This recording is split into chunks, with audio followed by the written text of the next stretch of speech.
பாஜக மாநில தலைவராக 2021ஆம் ஆண்டு முதல் இருந்த அண்ணாமலையின் பதவிக்காலம் ஏப்ரல் மாதம் முடிவுக்கு வந்தது. புதிய மாநில தலைவராக நயினார் நாகேந்திரன் பதவி வகித்து வருகிறார். மாநில தலைவராக இருந்தபொழுது நாள்தோறும் பேட்டி, அறிக்கைகள் என்று தமிழக அரசுக்கு எதிராக கடுமையான விமர்சனங்களை முன்வைத்த அண்ணாமலை அதன் பிறகு சைலண்ட் மோடுக்கு போனார்.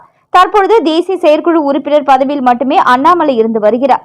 அவருக்கு தேசிய அளவிலான பதவி வழங்கப்படும் என்று அமித்ஷா உறுதி அளித்தாலும் இன்னும் எந்த பதவியும் வழங்கப்படவில்லை. இந்த நிலையில் அண்மையில் நெல்லையில் நடந்த பாஜக கூட்டத்தில் அமித்ஷா முன்னிலையில் பேசிய அண்ணாமலை, எடப்பாடி பழனிசாமியை முதலமைச்சராக்க கடுமையாக உழைப்போம் என்று கூறினார். இது அதிமுக பாஜக கூட்டணியின் முக்கிய நகர்வாக பார்க்கப்படுகிறது.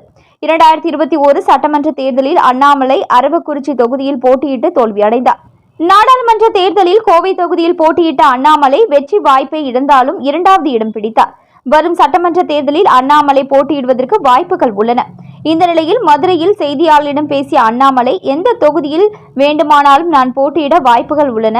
மதுரை கிழக்கு, மதுரை மேற்கு என அனைத்து தொகுதிகளிலும் நானே நிற்பேன் என்று விஜய் போல பேச முடியாது.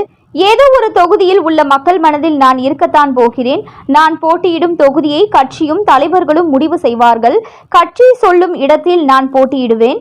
தேர்தலில் போட்டியிடாமல் பணிகளை கவனிங்கள் என்று தலைமை உத்தரவிட்டால் அதை செய்ய தயாராகவே இருக்கிறேன். பாஜகவை பொறுத்தவரை நான் இப்பொழுது தொண்டன். 2026 சட்டமன்ற தேர்தலில் கட்சி சொல்வதை செய்வது மட்டுமே எனது வேலை. எடப்பாடி பழனிசாமி முதல்வராக்க நாங்கள் உயிரை கொடுத்து உழைப்போம் என்று தெரிவித்தார். மேலும் இது போன்ற முக்கிய செய்திகளை உடனுக்குடன் நீங்க தெரிஞ்சுக்கணும்னா நியூஸ் இன்ஃபோ தமிழ் சேனலை சப்ஸ்கிரைப் பண்ணிக்கோங்க. உடனடி அப்டேட்ஸ்க்கு பெல் பட்டனை கிளிக் பண்ணிக்கோங்க.